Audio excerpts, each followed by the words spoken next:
Lagos State Government has pledged full support for the Judicial Panel of Inquiry and Restitution set up to investigate cases of police brutality in the state.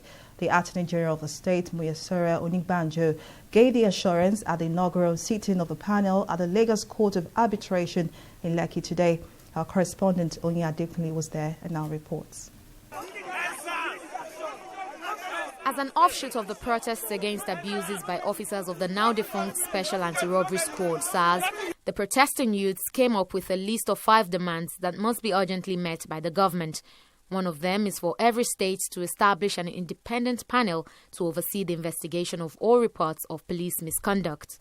The Lagos State Government had set up this panel of inquiry and restitution into SARS-related abuses in the state before that unfortunate incident happened at Lekki just last week, Tuesday. And so the mandate of the panel was sort of expanded to also look into that incident as well. Ahead of proceedings, a member of the Human Rights Commission and 2 youth representatives were administered an oath as members of the judicial panel. After a 2-hour delay, the 8-man panel eventually kicked off with the hearing of the first complainant.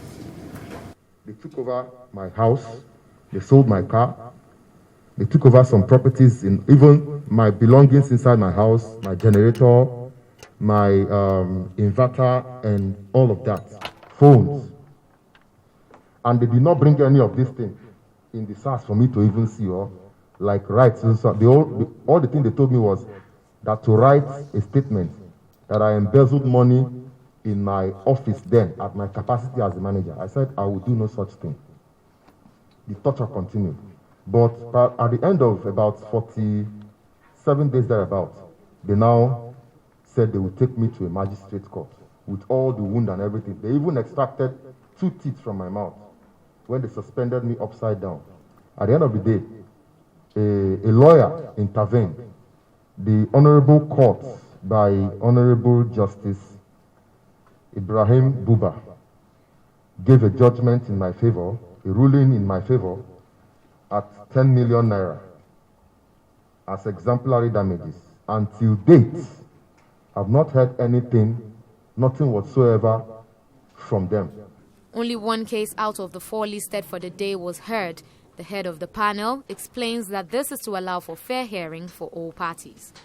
We have sent a summons to the Commissioner of Police Lagos for him to attend proceedings before this panel. He is not here with us today. In view of that situation, since he is known and we have his phone number, the tribunal is of the view that the matter will be adjourned to let him appear before the panel, hear the allegations made against him, and he will be given an adjournment for a period of 7 days. The Attorney General of Lagos and the Chairman of the Nigerian Bar Association also assure members of the panel of their support. I think it behoves of me just to reassure the panel of the full cooperation of the state, and also to call for cooperation all round, cooperation from petitioners, cooperation from the police and security operatives, even cooperation from gentlemen and ladies of the press. This is a very important task that has been assigned to the panel, and we therefore need all hands on deck to unravel a lot of things that has happened in our society, particularly the incident of the 20th of October 2020. In the event that there is any victim who is unable to procure the services of a lawyer, the NBA would organize for that person to be represented in this panel and in the others around the country. There are long days ahead for members of the Judicial Panel of Inquiry. Today is just the first day out of 6 months. But for now, the sitting has been adjourned to Friday, October 30th, 2020. Onyi Adekunle, TV360, Lagos.